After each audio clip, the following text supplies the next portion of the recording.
Welcome to Tales to Terrify, part of the District of Wonders network. Featuring Starship Sofa and far-fetched fables, everyone has a story in the District of Wonders. Come and find yours.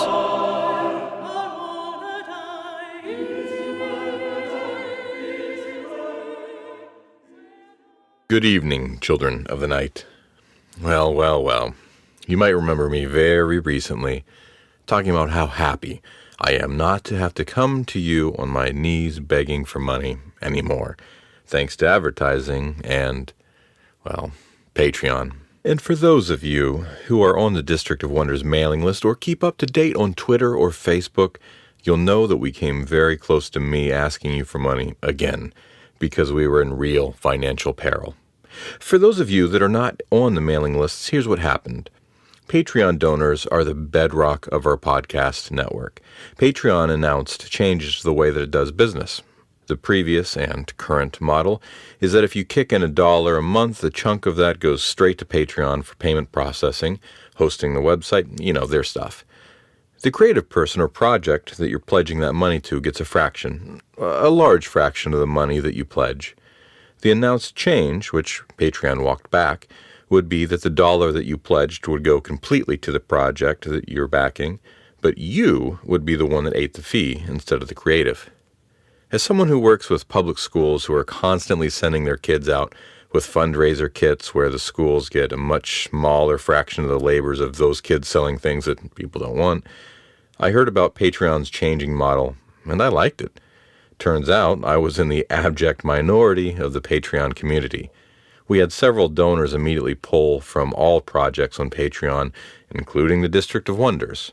Our monthly expected income fell below the point where we could honor our most modest financial obligations for stories we accepted to air, meaning we'd be doomed. Some people have suggested that they doubt how bad our financial situations have been in the past. Maybe it wasn't that bad.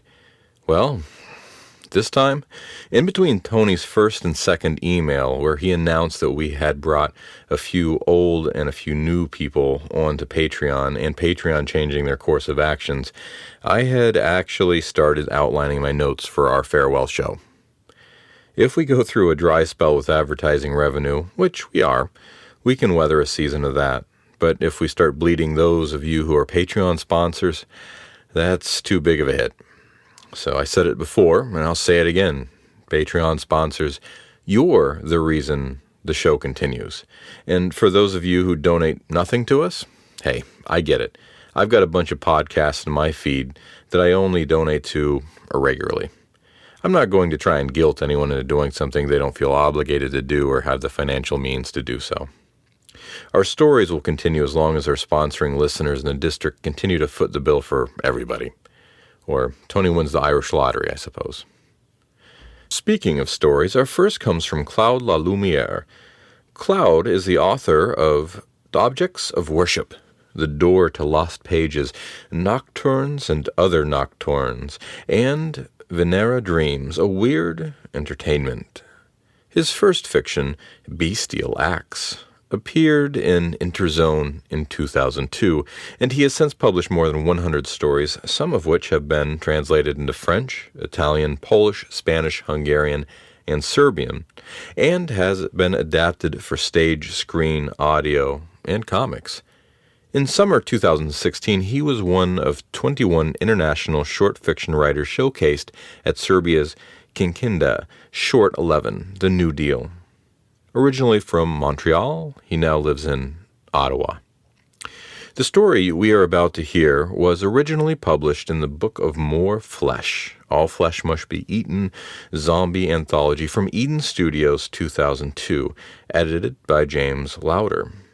Published several times since, and a bit more information about Eden Studios, the All Flesh Must Be Eaten is actually a specific universe that came out of a tabletop role-playing system that despite never having actually played, I do have a great appreciation for, as the entirety of the gaming system is built around a single idea: zombies.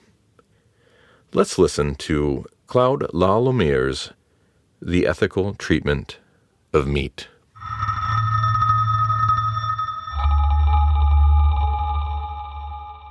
Raymond and George had never thought much about religion. They'd tried going to services at their local church shortly after adopting the child. It seemed like the right thing to do. But the preacher said children weren't allowed. No animals of any kind. Only people. It had never occurred to Raymond and George that there was that kind of bigotry in the world. They shopped around and found a more open-minded church, about a 30-minute drive away from their home. It was more trouble than they'd bargained for, but they wanted to be good parents. They weren't the first ones to adopt a fleshy as a pet child, almost a family member really, but they were the first in their neighborhood. They decided to get a boy, hoping he'd fit in with the all-male character of their household. The agency said his name was Rod, but they didn't like that, so they called him Scott instead. He was so cute. They loved Scott like a son. It was biologically impossible for people to have children, and George had heard on the news that recent studies indicated that the lack of children was a probable cause of apathy and depression, and unconscious nostalgia for people's animal past.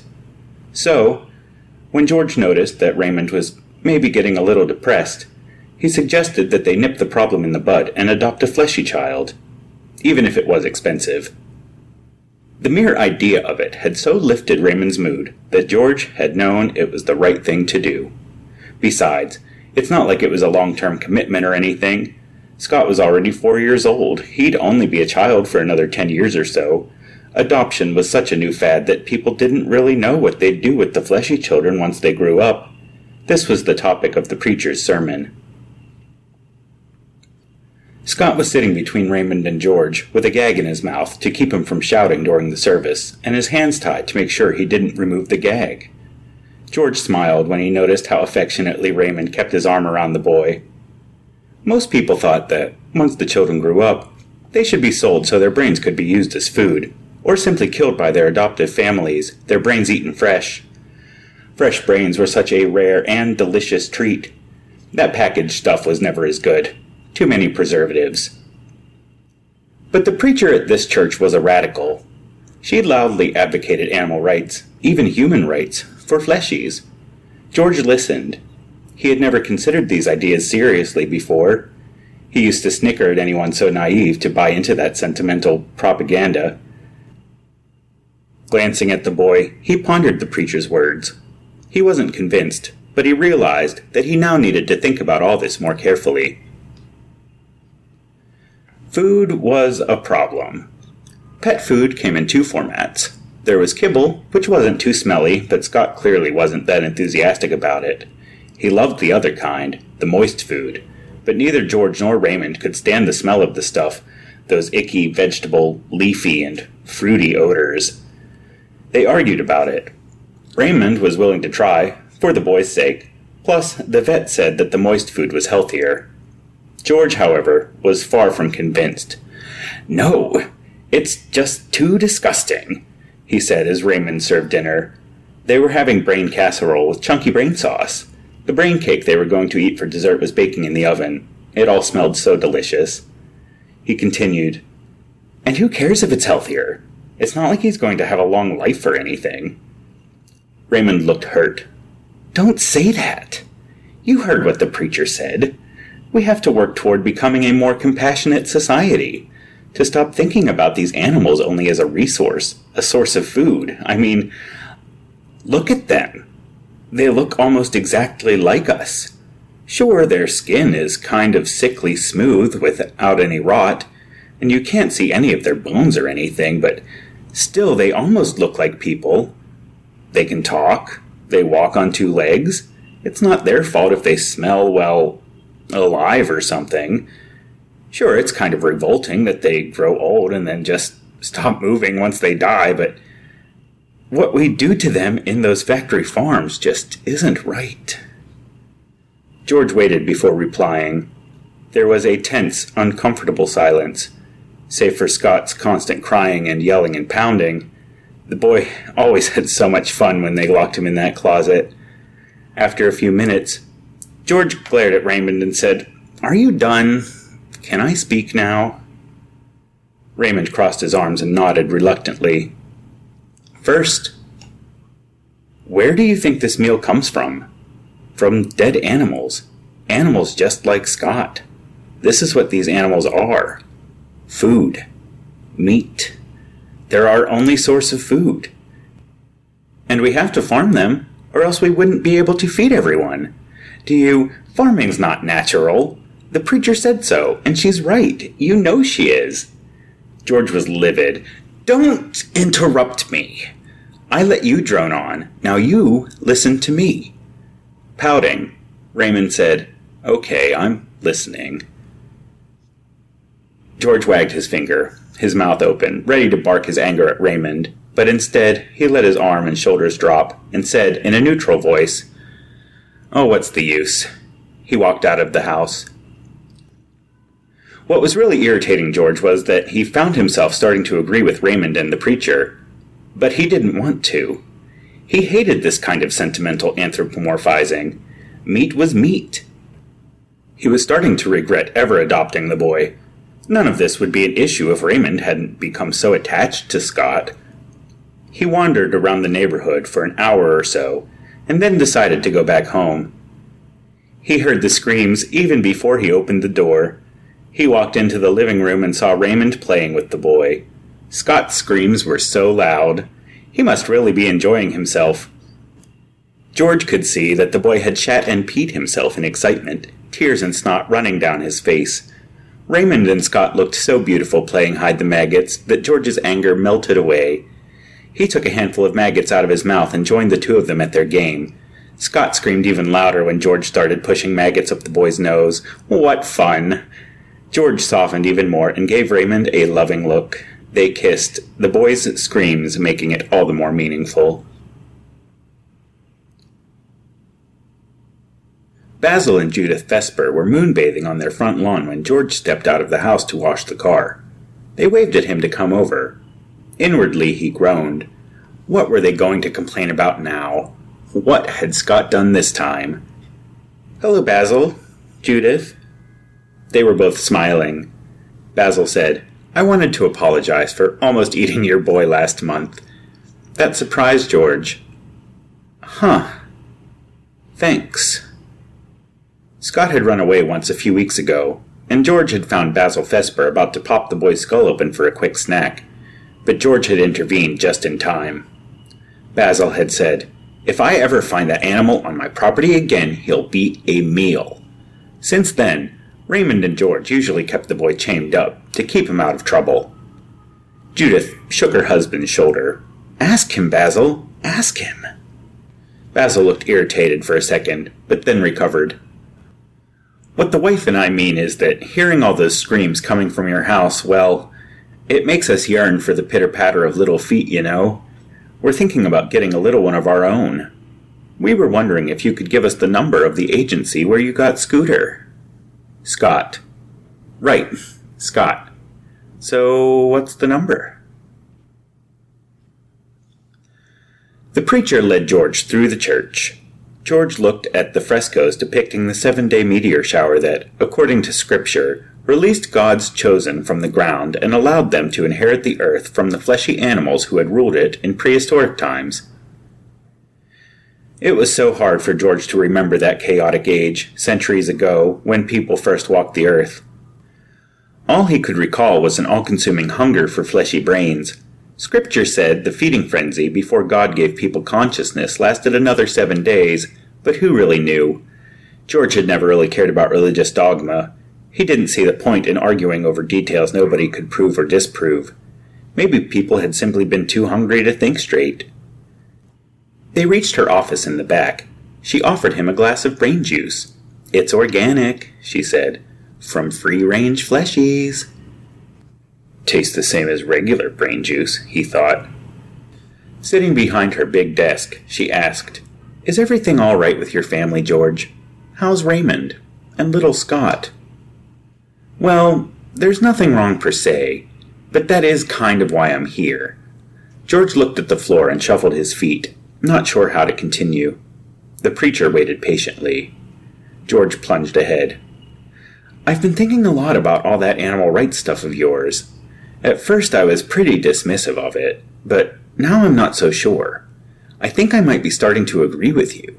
Especially the part about how it's unnatural for people to live apart from animals. I mean, since we've adopted Scott, Raymond's happier than he's ever been. And even I have to admit that the boy's fleshy screams are soothing for the soul. They make me feel, I don't know, complete or wholesome or something. And even the neighbors who were antagonistic when we first got Scott have been adopting fleshy children too. George was getting wrapped up in what he was saying, talking more rapidly. For example, just next door, the Vespers have adopted 3 children. 3! He shook his hand to emphasize his point, and a morsel of flesh snapped off his index finger and fell to the floor. Now, there's a real sense of community in the neighborhood. There never was before. People throw parties and invite the neighbors to meet their new children, that kind of thing. There's never a moment without at least some screaming on our street, and it feels so right, so natural. I'm very glad to hear that, George, but I don't understand what your problem is. Well, I've been thinking about the appalling conditions in the factory farms and all that, and I think I want to do more. I want to help change things, make this a better world for others like Scott, for the fleshies. The preacher stayed silent, scrutinizing George. He fidgeted in his chair. Did I say something wrong? No, absolutely not. Have you gone crazy? George couldn't understand why Raymond was so upset. You're going to get arrested. And where would that leave poor little Scott, with you in jail and only me to look after him? But Raymond, I'm doing this for Scott, so that he can grow up in a better world. I thought you'd be proud of me, that you'd want to do this too. You're always talking about this fleshy rights stuff, arguing with me to see things your way, and now I do. I really do, and I want to do something about it. Talk isn't enough. It won't change the world without action to back it up. That doesn't mean that I condone this kind of terrorism. It's criminal, George. Plus, your first responsibility should be to your family, to me, and little Scott. George was getting angry and impatient. First, Raymond fought with him because George didn't believe in animal rights, and now they were arguing because, more than simply spouting slogans, George actually wanted to do something to help the fleshies. Before he could stop himself, he yelled at Raymond, "You are such a hypocrite! Such a coward! You don't really want what's best for Scott, just what's best for yourself." And with that, he stomped outside and drove away, to the rendezvous point the preacher had given him. The preacher said that they were going to hit a fleshy factory farm, blow up walls and liberate the fleshies, make the authorities notice that people really cared about this, that it wasn't just empty rhetoric. There were 9 of them altogether. George recognized some of them from the church. They split up in 3 vans. One of the vans, not the one George was in, was loaded with explosives. They were going to aim that van at the wall of the farm. The explosion should blow a hole big enough to let the fleshies escape. In the confusion, they'd slip in and make sure all the fleshies were freed. There shouldn't be too many people at the plant. They'd chosen a religious holiday for their operation, the first day of the week of the sacred meteors. Well, that was the plan. The first part went off well. They drove far out of town to where the factory was. The driverless van hit the wall. It exploded. It brought the wall down. They waited a few minutes, but no fleshies ran out. In fact, no one ran out. Confused, the group advanced towards the factory. They walked through the damaged wall and into the building. Inside, they saw that the van had hit the security guard's office. His head had been torn off his body. It lay on the floor in the doorway to the corridor. As the animal liberators walked by, the head said, "Hey, who are you guys? What the flesh is going on here?" The group ignored the security guard. George thought, I sure hope that guy has good medical coverage. Recapitation's not cheap. Then one of the guys kicked the head. The preacher got mad. "Ralph, there was no need for that." Ralph, who was so tall he had to bend down to walk through the doorway, looked sheepish and said, "Sorry, got too revved up." The factory felt empty, deserted. The corridor led to a number of closed doors. The preacher said, The fleshies must be behind those doors. Come on, let's do what we came here for. The first door led to a broom closet. George opened the second door. Jackpot. The room was huge. Naked fleshies were stacked in a big cage, pressed tightly against each other. Their arms and legs had been amputated, but they were still alive. There must have been hundreds of them. They were all covered in excrement. Their mouths were sewn onto transparent plastic tubes that led to a big vat above their cage. George could see that there was some kind of liquid goop flowing from the machines and into the mouths of the fleshies. George could never have even imagined these conditions. Between the door and the cage, there was a long stretch of tables, on which were piled mountains of amputated fleshy corpses with their skulls sawn open. On the floor, there was a long and deep tub filled to the rim with unprocessed brains. The smell of the raw brains was overpowering. The group of animal liberators, George included, mobbed the big tub and started chomping away at the cornucopia of raw meat. In less than an hour, the tub was licked dry.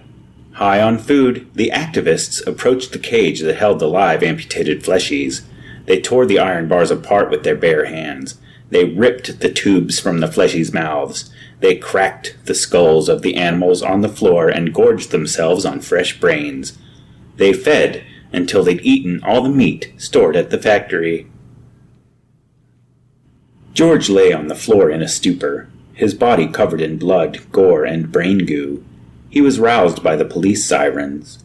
Around him, the other liberators were slowly starting to come out of their post-binge daze. George, alarmed by the sound, collected himself and hurried out of the factory. He could see the police vehicles on the road. He ran to a ditch and jumped in. He prayed that the police hadn't seen him. From the ditch, George saw the police round up all of his cohorts and search the would-be liberators' 2 remaining vans. After a while, they drove off. He'd managed to escape. Raymond had been right. This had been a crazy idea. They hadn't done any good for the fleshies. All they'd done was eat. And then George got angry at the preacher for putting all these stupid ideas into his head. Eating was natural. Meat was meat was meat, and that's all there was to it.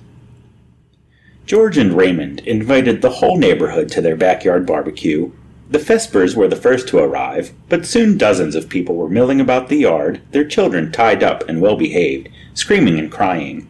Scott was tied to the fence, next to the barbecue. Basil Vesper said, "I've never trusted preachers. All that holiness, it warps the mind." Raymond said, "Basil, it was only that one preacher who was criminally insane, not all of them." Basil harumphed. "They're all trying to contaminate us with their subversive notions, I tell you. I'll breathe before you ever see me in a church." His wife giggled. "Oh, Basil, like you need an excuse for not going to church. Honestly, if I hadn't insisted on a traditional wedding..." Holding hands, George and Raymond left the couple to bicker with each other. Raymond turned to George and said, "Darling, I don't know why I got so depressed before we got Scott, but almost losing you because of that stupid stunt, it really put things in perspective. I love you, and that's all that really matters." "I love you too, Raymond. I'm sorry we fought so much, that I got so tense and angry all the time. And all that over an animal, over a ridiculous fad. What were we thinking?" They laughed. Raymond clapped his hands to get the guests' attention. "Okay, everyone, I guess we should get started." George fired up the barbecue grill. Everyone grabbed their children. Raymond looked at George. "He's all yours, darling." George dug his fingers into Scott's skull and cracked it open. He was looking forward to better and better times with Raymond, now that they'd worked things out. But, George thought, I'll miss the screams.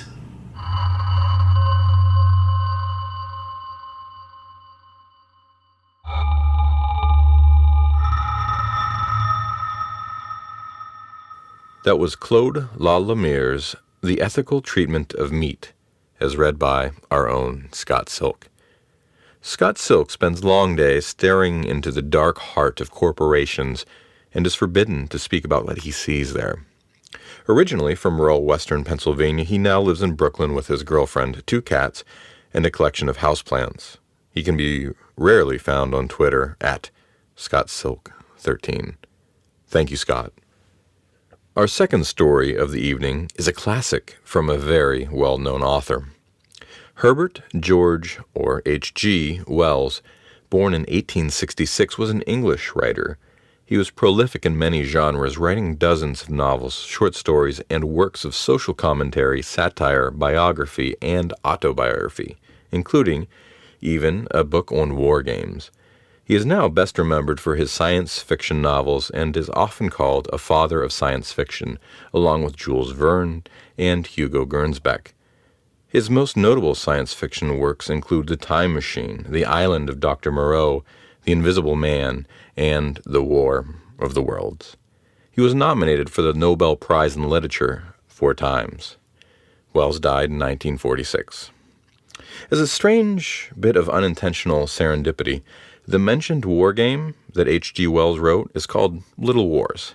A 2004 reprinting of those rules included a foreword written by a fellow by the name of Gary Gygax, who credited Little Wars' direct influence on his war game, Chainmail, and his much more famous game, Dungeons & Dragons. Dungeons & Dragons spawned an entire industry of role-playing games, including All Flesh Must Be Eaten, for which we, just minutes ago, heard a story based on in that setting. But now, let's hear H.G. Wells' The Red Room.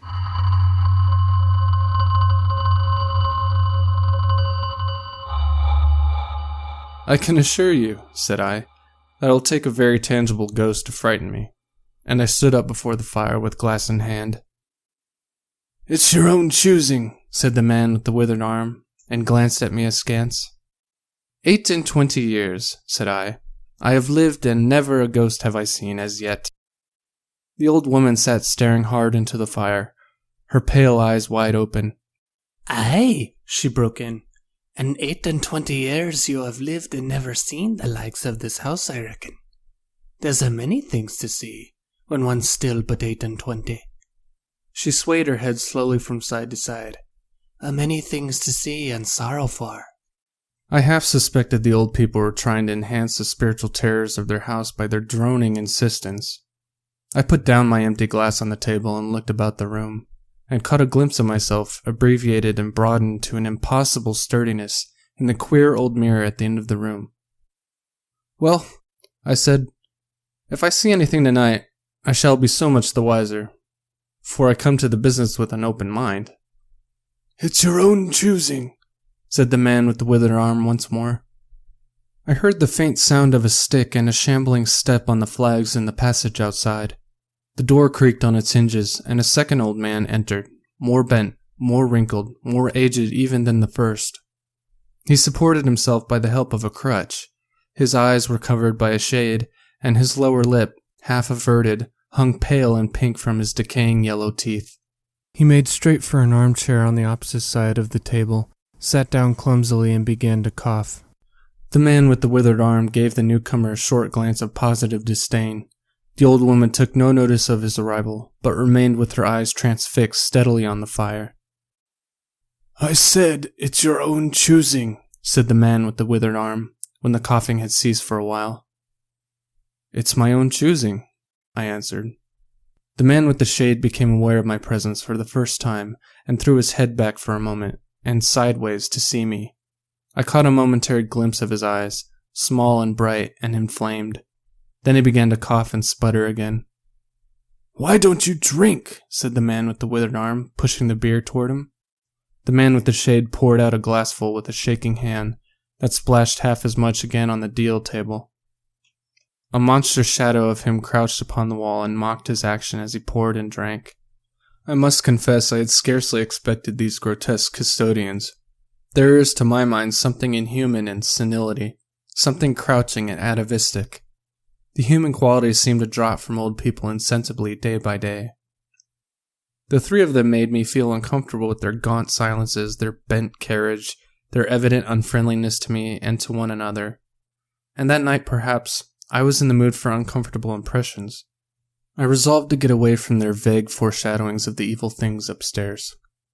"If," said I, You will show me to this haunted room of yours. I'll make myself comfortable there." The old man with the cough jerked his head back so suddenly that it startled me, and shot another glance of his red eyes at me from out of the darkness under the shade, but no one answered me.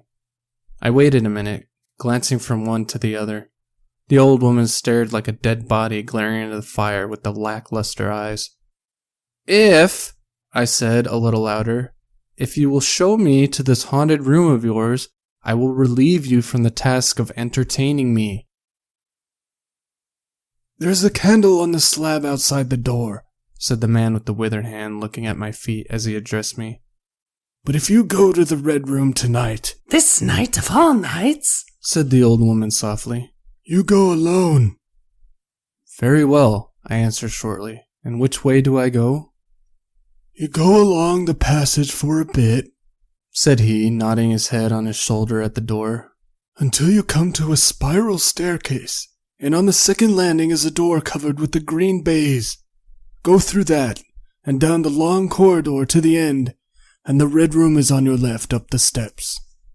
"Have I got that right?" I said, and repeated his directions. He corrected me in one particular. "And you're really going?" said the man with the shade, looking at me again for the third time with that queer, unnatural tilting of the face. "This night of all nights?" whispered the old woman.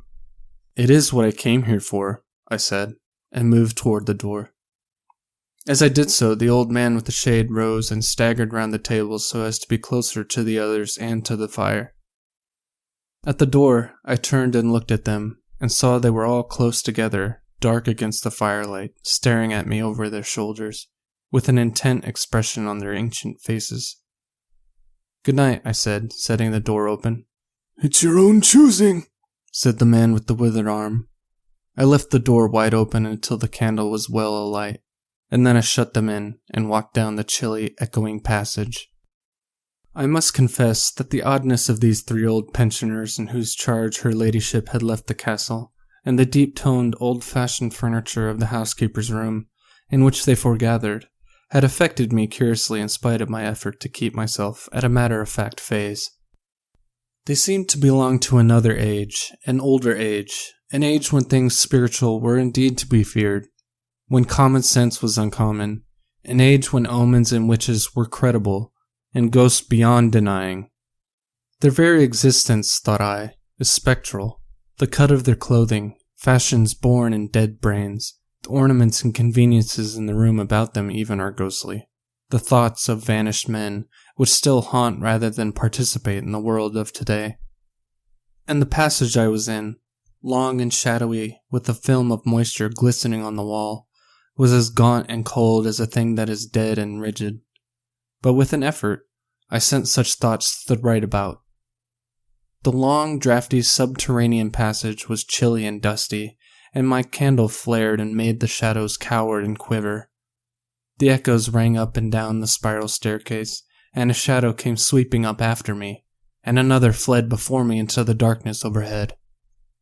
I came to the wide landing and stopped there for a moment listening to a rustling that I fancied I'd heard creeping behind me, and then, satisfied of the absolute silence, pushed open the unwilling baize-covered door, and stood in the silent corridor.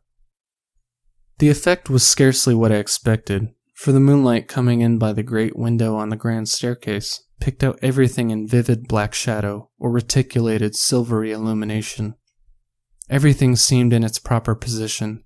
The house might have been deserted on the yesterday instead of 12 months ago. There were candles in the sockets of the sconces, and whatever dust had gathered on the carpets or upon the polished flooring was distributed so evenly as to be invisible in my candlelight. A waiting stillness was over everything. I was about to advance and stopped abruptly. A bronze group stood upon the landing hidden from me behind a corner of the wall, but its shadow fell with marvelous distinctness upon the white paneling and gave me the impression of someone crouching to waylay me. The thing jumped upon my attention suddenly. I stood rigid for half a moment perhaps. Then with my hand in the pocket that held the revolver, I advanced only to discover a Ganymede and eagle glistening in the moonlight. That incident for a time restored my nerve, and a dim porcelain Chinaman on a bowl table, whose head rocked as I passed, scarcely startled me. The door of the red room and the steps up to it were in a shadowy corner. I moved my candle from side to side in order to see clearly the nature of the recess in which I stood before opening the door. Here it was, thought I, that my predecessor was found, and the memory of that story gave me a sudden twinge of apprehension. I glanced over my shoulder at the black Ganymede in the moonlight, and opened the door of the red room rather hastily, with my face half turned to the pallid silence of the corridor. I entered and closed the door behind me at once, turned the key I found in the lock within, and stood with the candle held aloft, surveying the scene of my vigil, the great red room of Lorraine Castle, in which the young Duke had died, or rather in which he had begun his dying, for he had opened the door and followed headlong down the steps I had just ascended. That had been the end of his vigil, of his gallant attempt to conquer the ghostly tradition of the place, and never, I thought, had apoplexy better served the ends of superstition. There were other and older stories that clung to the room, back to the half-incredible beginning of it all, the tale of a timid wife, and the tragic end that came to her husband's jest of frightening her. And looking round that huge shadowy room with its black window bays, its recesses and alcoves, its dusty brown red hangings and dark gigantic furniture, one could well understand the legends that had sprouted in its black corners, its germinating darknesses. My candle was a little tongue of light in the vastness of the chamber. Its rays failed to pierce to the opposite end of the room, and left an ocean of dull red mystery and suggestion, sentinel shadows and watching darknesses beyond its island of light, and the stillnesses of desolation brooded over it all. I must confess some impalpable quality of that ancient room disturbed me. I tried to fight the feeling down. I resolved to make a systematic examination of the place, and so, by leaving nothing to the imagination, I dispelled the fanciful suggestions of the obscurity before they obtained a hold upon me. After satisfying myself to the fastening of the door, I began to walk round the room, peering round each article of furniture, tucking up the valances of the bed and opening its curtains wide. In one place, there was a distinct echo to my footsteps. The noises I made seemed so little that they enhanced rather than broke the silence of the place. I pulled up the blinds and examined the fastenings of the several windows. Attracted by the fall of a particle of dust, I leaned forward and looked up the blackness of the wide chimney. Then, trying to preserve my scientific attitude of mind, I walked round and began tapping the oak paneling for any secret opening, but I desisted before reaching the alcove. I saw my face in a mirror, white. There were 2 big mirrors in the room, each with a pair of sconces bearing candles, and on the mantel-shelf, too, were candles in china candlesticks. All these I lit one after the other. The fire was laid, an unexpected consideration from the old housekeeper, and I lit it, to keep down any disposition to shiver, and when it was burning well, I stood round with my back to it, and regarded the room again. I had pulled up a chintz-covered armchair and a table to form a kind of barricade before me. On this lay my revolver ready to hand. My precise examination had done me a little good, but I still found the remoter darkness of the place and its perfect stillness too stimulating for the imagination. The echoing of the stir and crackling of the fire was no sort of comfort to me. The shadow in the alcove at the end of the room began to display that undefinable quality of a presence, that odd suggestion of a lurking, living thing that comes so easily in silence and solitude. And to reassure myself, I walked with a candle into it, and satisfied myself that there was nothing tangible there. I stood with that candle upon the floor of the alcove and left it in that position. By this time I was in a state of considerable nervous tension, although to my reason there was no adequate cause for my condition. My mind, however, was perfectly clear. I postulated quite unreservedly that nothing supernatural could happen, and to pass the time I began stringing some rhymes together, in Goldsby fashion, concerning the original legend of the place. A few I spoke aloud, but the echoes were not pleasant. For the same reason I also abandoned, after a time, a conversation with myself upon the impossibility of ghosts and haunting. My mind reverted to the 3 old and distorted people downstairs, and I tried to keep it upon that topic. The somber reds and grays of the room troubled me. Even with its 7 candles, the place was merely dim. The light in the alcove flaring in a draught, and the fire flicking, kept the shadows and penumbra perpetually shifting and stirring in a noiseless, flighty dance. Casting about for a remedy, I recalled the wax candles I had seen in the corridor, and with a slight effort, carrying a candle and leaving the door open, I walked out into the moonlight and presently returned with as many as 10. These I put in the various knickknacks of china with which the room was sparsely adorned, and lit and placed them where the shadows had lain deepest, some on the floor, some in the window recesses, arranging and rearranging them until at last my 17 candles were so placed that not an inch of the room but had the direct light of at least one of them. It occurred to me that when the ghost came, I would warn him not to trip over them. The room was now quite brilliantly illuminated. There was something very cheering and reassuring in these little silent streaming flames, and to notice their steady diminution of length offered me an occupation and gave me a reassuring sense of the passage of time. Even with that, however, the brooding expectation of the vigil weighed heavily enough upon me. I stood watching the minute hand of my watch creep towards midnight. Then something happened in the alcove. I did not see the candle go out. I simply turned and saw that the darkness was there, as one might start and see the unexpected presence of a stranger. The black shadow had sprung back to its place. "By Jove!" said I aloud, recovering from my surprise. "That draft's a strong one." And taking the matchbox from the table, I walked across the room in a leisurely manner to relight the corner again. My first match wouldn't strike, and as I succeeded with the second, something seemed to blink on the wall before me. I turned my head involuntarily and saw that the 2 candles on the little table by the fireplace were extinguished. I rose at once to my feet. "Odd," I said. "Did I do that myself in a flash of absent-mindedness?" I walked back, relit one, and as I did so, I saw the candle in the right sconce of one of the mirrors wink and go right out, and almost immediately its companion followed it. The flames vanished as if the wick had suddenly nipped between a finger and thumb, leaving the wick neither glowing nor smoking, but black. While I stood gaping, the candle at the foot of the bed went out, and the shadows seemed to take another step toward me. "This won't do," said I, and first one and then another candle on the mantelshelf followed. "What's up?" I cried, with a queer high note getting into my voice somehow. At that, the candle on the corner of the wardrobe went out, and the one I had relit in the alcove followed. "Steady on," I said. "Those candles are wanted," speaking with a half-hysterical facetiousness and scratching away at a match the while. "For the mantel candlesticks." My hands trembled so much that twice I missed the rough paper of the matchbox. As the mantel emerged from darkness again, 2 candles in the remoter end of the room were eclipsed, but with the same match I also relit the larger mirror candles and those on the floor near the doorway, so that for the moment I seemed to gain on the extinctions. But then in a noiseless volley there vanished 4 lights at once in different corners of the room, and I struck another match in quivering haste and stood hesitating whether to take it.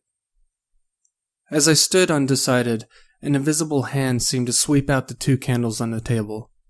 With a cry of terror I dashed at the alcove, then into the corner, and then into the window, relighting 3 as 2 more vanished by the fireplace.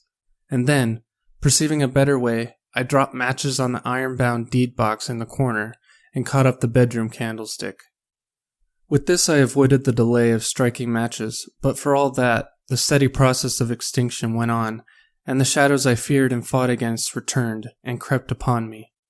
First a step gained on this side of me, then on that. I was now almost frantic with the horror of the coming darkness, and my self-possession deserted me. I leaped panting from candle to candle in vain struggle against that remorseless advance. I bruised myself in the thigh against the table, sending a chair headlong. I stumbled and fell, and whisked the cloth from the table in my fall. My candle rolled away from me, and I snatched another as I rose. Abruptly this was blown out as I swung it off the table by the wind of my sudden movement, and immediately the 2 remaining candles followed. But there was light still in the room, a red light that streamed across the ceiling and staved off the shadows from me. The fire! Of course, I could still thrust my candle between the bars and relight it. I turned to where the flames were still dancing between the glowing coals and splashing red reflections upon the furniture, made 2 steps toward the grate, and incontinently the flames dwindled and vanished. The glow vanished. The reflections rushed together and disappeared, and as I thrust the candle between the bars, darkness closed upon me like the shutting of an eye, wrapped about me in a stifling embrace, sealed my vision, and crushed the last vestiges of my self-possession from my brain. And it was not only palpable darkness, but intolerable terror. The candle fell from my hands. I flung out my arms in a vain effort to thrust that ponderous blackness away from me, and lifting up my voice, screamed with all my might, once, twice, thrice. Then I think I must have staggered to my feet. I know I thought suddenly of the moonlit corridor, and with my head bowed and my arms over my face, made a stumbling run for the door. But I had forgotten the exact position of the door, and I struck myself heavily against the corner of the bed. I staggered back, turned, and was either struck or struck myself against some other bulky furnishing. I have a vague memory of battering myself thus to and fro in the darkness, of a heavy blow at last upon my forehead, of a horrible sensation of falling that lasted an age, of my last frantic effort to keep my footing, and then I remember no more. I opened my eyes in daylight. My head was roughly bandaged, and the man with the withered hand was watching my face. I looked about me trying to remember what had happened, and for a space I could not recollect. I rolled my eyes into the corner and saw the old woman, no longer abstracted, no longer terrible, pouring out some drops of medicine from a little blue phial into a glass. "Where am I?" I said. "I seem to remember you, and yet I cannot remember who you are." They told me then, and I heard of the haunted Red Room as one who hears a tale. "We found you at dawn," said he, "and there was blood on your forehead and lips." I wondered why that I had ever disliked him. The 3 of them in the daylight seemed commonplace old folk enough. The man with the green shade had his head bent as one who sleeps. It was very slowly I recovered the memory of my experience. "You believe now," said the old man with the withered hand, "that the room is haunted?" He spoke no longer as one who greets an intruder, but as one who condoles with a friend. "Yes," said I. "The room is haunted." "And you have seen it? And we who have been here all our lives have never set eyes upon it, because we have never dared. Tell us, is it truly the old Earl who—" "No," said I. "It is not." "I told you so," said the old lady with the glass in her hand. "It is his poor young countess who is frightened." "It is not," I said. "There is neither ghost of Earl nor ghost of Countess in that room. There is no ghost there at all, but worse, far worse, something impalpable." "Well?" they said. "The worst of all the things that haunt poor mortal men," said I. "And that is, in all its nakedness, fear. Fear that will not have light nor sound, that will not bear with reason, that deafens and darkens and overwhelms. It followed me through the corridor. It fought against me in the room." I stopped abruptly. There was an interval of silence. My hand went up to my bandages. The candles went out one after another, and I fled. Then the man with the shade lifted his face sideways to see me and spoke. "That's it," said he. "I knew that was it. The power of darkness. To put such a curse upon a home, it lurks there always. You can feel it even in the daytime, even of a bright summer's day, in the hangings, in the curtains, keeping behind you however you face about. And at dusk it creeps in the corridor and follows you, so that you dare not turn. It is even as you say, fear itself is in that room. Black fear. And there it will be, so long as this house of sin endures."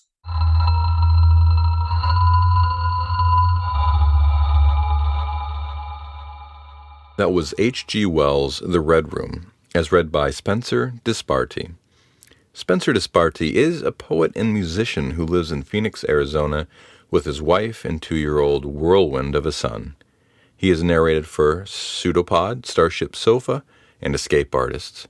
You can find his music at soundcloud.com/skillometry. Link will be in the show notes. Thank you, Spencer. That will be our show for the night. Visit our Patreon page in the links below, and don't forget to like us on Apple Podcasts. Our show is produced by our editors Scott Silk, Seth Williams, and Drew Sebastini. Website designed by Josh Lightsey, and theme music by Diane Severson. Tales to Terrify is distributed under Creative Commons Attribution, Non-Commercial, No Derivatives 4.0 license. Join us again next week for another episode of Tales to Terrify. This presentation has been brought to you by the District of Wonders Network, dedicated to podcasting the finest genre fiction. You can learn more about the District of Wonders and their many literary productions at their website, www.districtofwonders.com. Thank you for listening.